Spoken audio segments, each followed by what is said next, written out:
I'd like to share with you a few thoughts and my experience of forgiveness. It's been a learning process for me. I think it's been very misunderstood, and I just like to share how the biggest forgiveness, how it came into my life, and the results and ongoing results that I continue to get by choosing forgiveness.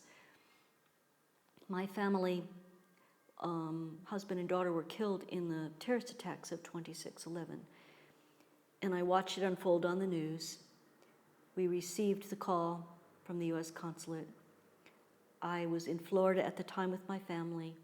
We sat on the sofa, just numb with shock, watching the aftermath of the news, not knowing what to do or say.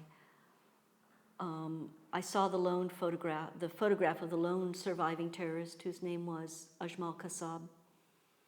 And in that moment, and remember, I'd been just kind of blasted. I was in this kind of a state, and the words came to me, "Forgive them, they know not what they do." And then I repeated that to my family. I said, "We must forgive them, they know not what they do." And my parents, they said, "Well, we don't know about that." And I said, "There's already too much hate. We must send love and compassion." I think that's what it's about, because love is lacking there. And we didn't have a big discussion about it. All I knew is that I felt a ray of light come into my heart, and there was some peace. A little bit of peace came in those moments. Now, it's not like it was a mental process that, okay, I forgive you, it's over, done. That was only the beginning. I felt it was a kind of a divine invitation to choose forgiveness. And I said, it felt right, yes. Did I really know what that was going to mean? I'm not sure I did. And I was asked by the media in the aftermath, when I shared that experience as another perspective on the situation. And they said, how could you? How could you forgive a terrorist? How could you? And I think that they were thinking in terms of condoning an absolutely unacceptable, deplorable behavior. And forgiveness doesn't mean letting them off the hook. It doesn't mean they shouldn't go through the due process of law, which of course needed to happen, and it has happened. That wasn't my job to do that. What do I have left? What's in my heart? And by choosing every single day, it was a path toward greater peace and freedom for me. I'm the one that benefits from forgiveness. It's not about the terrorist. I'll never meet the terrorist. I don't even know who that terrorist was who pulled that trigger. Some young man from Pakistan who got brainwashed. That's all I know. But, so what's left? Do I want to hold on to blame? How could this have happened? Why didn't this, then thinking of all the ways it could have been prevented. Why wasn't I there? Self-forgiveness comes in there too. I wasn't there. I couldn't protect them. Why wasn't I there with them? Forgiveness enables us to give forth it. To be unforgiving closes the door to our hearts. When our hearts are closed, we're contracted. That limits us. We've got to live with that contraction. I've got to live with that contraction. Do I want to live with hate, blame, anger, feelings of revenge, all of that? And that is poison. And it has been said that to not forgive someone is like taking poison and hoping your enemy dies. Well, that's the truth. So I'm the one that gets free of that poison. And this has been written about. There are books and books. Forgiveness has been researched and studied. It has effects on our health. It's all out there. If you Google forgiveness, you'll get pages on Google. I encourage you to do that, actually.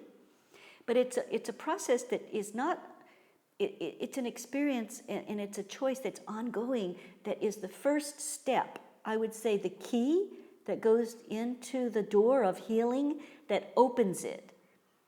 And to keep turning that key, keep opening the door, turn the key, open the door. Because then, when the door is open, we're allowing life to come back in. We allow ourselves, I have allowed myself for life to come in. I've allowed myself to love, to continue to love. Love can never be taken away. Love never dies. I will never allow that to be taken away. Because then the terrorists win. Or then whoever that wronged you has something over you. Why should you be held hostage by that wrongdoing, whatever it was or how bad it was? It doesn't matter. It was something that happened that hurt you in some way, large or small. And so it's worth starting with willingness to say, okay, I'm willing to consider that and open myself to understanding it and move toward that choice. Because I know, depending whatever the situation is, it's not an easy choice. It can not be done through a mental process. It's not an argument I can make for you to convince you to make that choice. But I can share with you the possibility that opens up for you when you choose forgiveness, and that it's worth the willingness, and then everything you need to understand and enable you to make that choice will come forth. It does not mean not feeling or acknowledging the hurt, the grief, the sadness. It's very important to feel it fully, cry, bang your fists on a pillow and express, rant and rave and express your feelings, and share what happened with a friend or trusted person. Write it all down, get it all out. Write the letters you need to write, burn them if you must, but communicate in some way. It's very important. And these are things that help us to move toward forgiveness. And then see how you feel. And I just know how I felt, and I felt greater peace. I felt able to make choices that would open me up to new life. Then I felt able to step out into the world and embrace new love, new life, and a new part of myself. But it starts with that, and it is a process. It is a process. And just to bear with it and be with it. Include the process of forgiveness along with the anger and the sadness and disappointment, the hurt, whatever feelings you have. Include forgiveness along with that, and then it helps to dissolve those things. It transmutes those things back into, really it's love. Love is pretty big, but then we could just say, okay, what love is some peace, some compassion, some sense of resolution, we could say, within ourselves. Acceptance. Acceptance and forgiveness go hand in hand. First, it's accepting reality, because once whatever it is happened, there's no changing it. And acceptance is also a process, and our tendency is to go into denial and to want to push that away. And how could this have happened? That question. But acceptance, and that too is a process and is a continued one. There are layers of it, but that's a step. And then forgiveness, I think they both go hand in hand. Forgiveness helps us to be more accepting. Acceptance is the first step to being forgiving. So consider those two a team and work with the acceptance and the forgiveness team to bring about greater healing within yourself. It's a healing process.